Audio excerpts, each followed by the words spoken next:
The sun radiates heat and light energy in all directions, and this is what is known as solar radiations. The amount of solar radiation reaching a given area is called insolation. The flow of energy from the sun to the earth and then into the space is a complex process, and this involves energy transmission, storage, and transport. Now, energy transmission means sun is transmitting energy in the form of radiations, and radiation here is emission of energy in the form of electromagnetic waves or moving subatomic particles, whereas energy storage and transport occurs in the form of heat.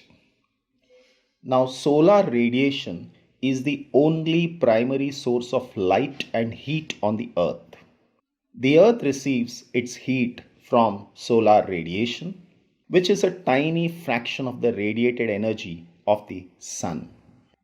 The sun's radiation is made up of three parts. First one is the white light, which has the 7 colors. Second, infrared. Infrared is the heat of the sun, which is not visible. Third is the ultraviolet rays.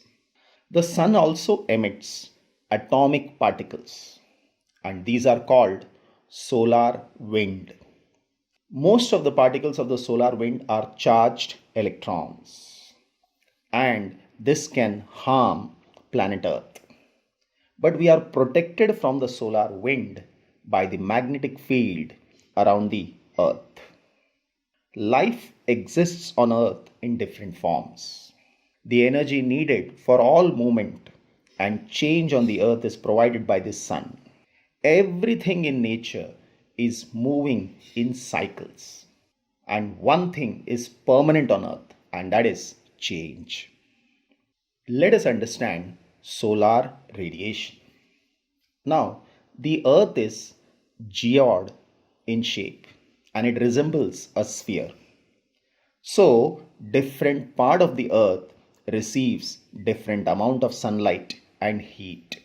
The sun's rays fall vertically at the equator, and the angle of incidence increases as we move towards the poles. We can say the rays of the sun become more and more oblique as we move towards the poles. The duration for which the sun's rays would fall also vary from equator towards poles.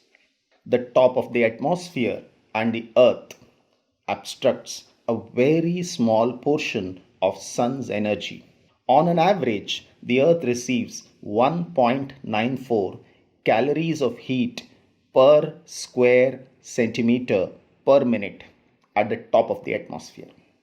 We know that the earth revolves around the sun in an elliptical orbit. An ellipse is an elongated circle. The sun is not at the center of the ellipse. So, there is variations in the distance between the earth and the sun. During its revolution around the sun, the earth is furthest from the sun, that is 152 million kilometers on 4th July. This position of the earth is called epihelion.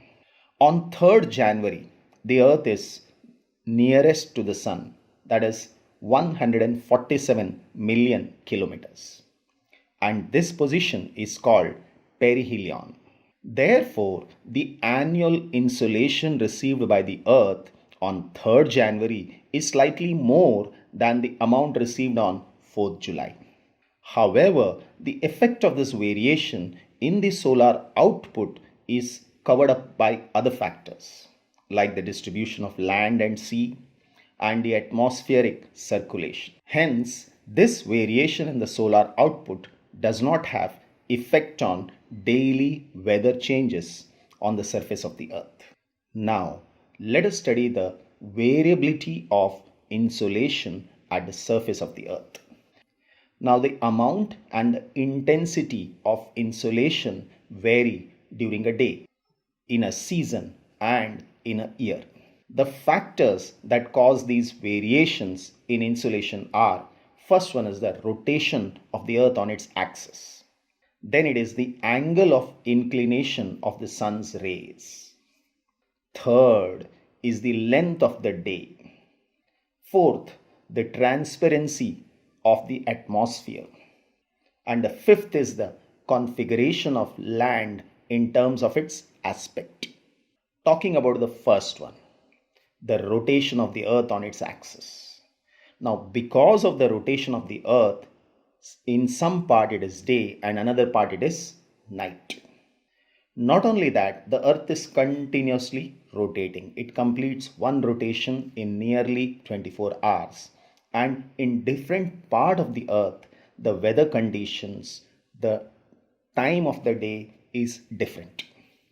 So we can say there is variation in insolation. Then it is the angle of inclination of the rays. This depends on the latitude of a place. Higher the latitude, the less is the angle they make with the surface of the earth, resulting in slant sun rays. The area covered by vertical rays is always less than the slanting rays. If more area is covered, the energy gets distributed and the net energy received per unit area decreases. Moreover, the slant rays are required to pass through greater depth of the atmosphere, resulting in more absorption, scattering, and diffusion. Third is the transparency of the atmosphere. The atmosphere is largely transparent to shortwave solar radiations. So the sun's radiation that we receive are short waves because they directly come and hit the surface of the earth. And when I say the atmosphere is largely transparent, I am saying that the atmosphere has clarity in it. The atmosphere is in continual motion with changing temperature, air currents, or wind and weather fronts, causing stars to twinkle. The incoming solar radiation passes through atmosphere before striking the Earth's surface. Within the troposphere, the water vapor, ozone, and other gases absorb much of the near infrared radiation. When I say near infrared radiation, it is the heat received from the sun. Very small suspended particles in the troposphere scatter visible spectrum both to the space and towards the Earth's surface. And this process adds color to the sky. The red color of the rising and the setting sun and the blue color of the sky are the result of scattering of the light within the atmosphere. Fourth is the length of the day. The Earth's axis makes an angle of 66.5 degrees with the plane of its orbit round the sun and has a greater influence on the amount of insolation received at different latitudes.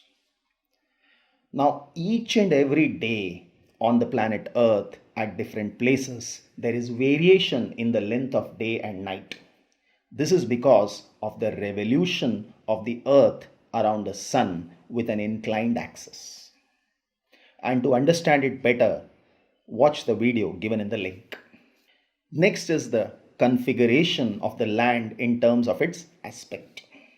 Now, this depends on the latitude of a place.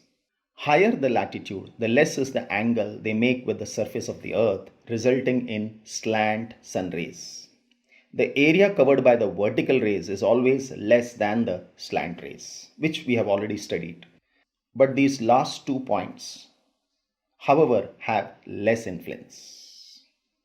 Now, to summarize the spatial distribution of insolation at the Earth's surface, first of all, we need to understand the insolation received at the surface varies from about 320 watt per square meter in the tropics to about 70 watt per square meter in the poles. So it reduces towards the poles. Maximum insolation is received over the subtropical deserts because they lie in the high pressure belts. So in the high pressure belts, they are cloudless and the sky is clear, so the insolation is maximum. At the equator, it is the other way around. It is a low pressure area, and during the daytime, because the rate of evaporation is high, most of the time the sky is covered with clouds. So the insolation is less than the tropics. Generally, in the equatorial region, at the same latitude, the insolation is different on the continent and different on the oceans.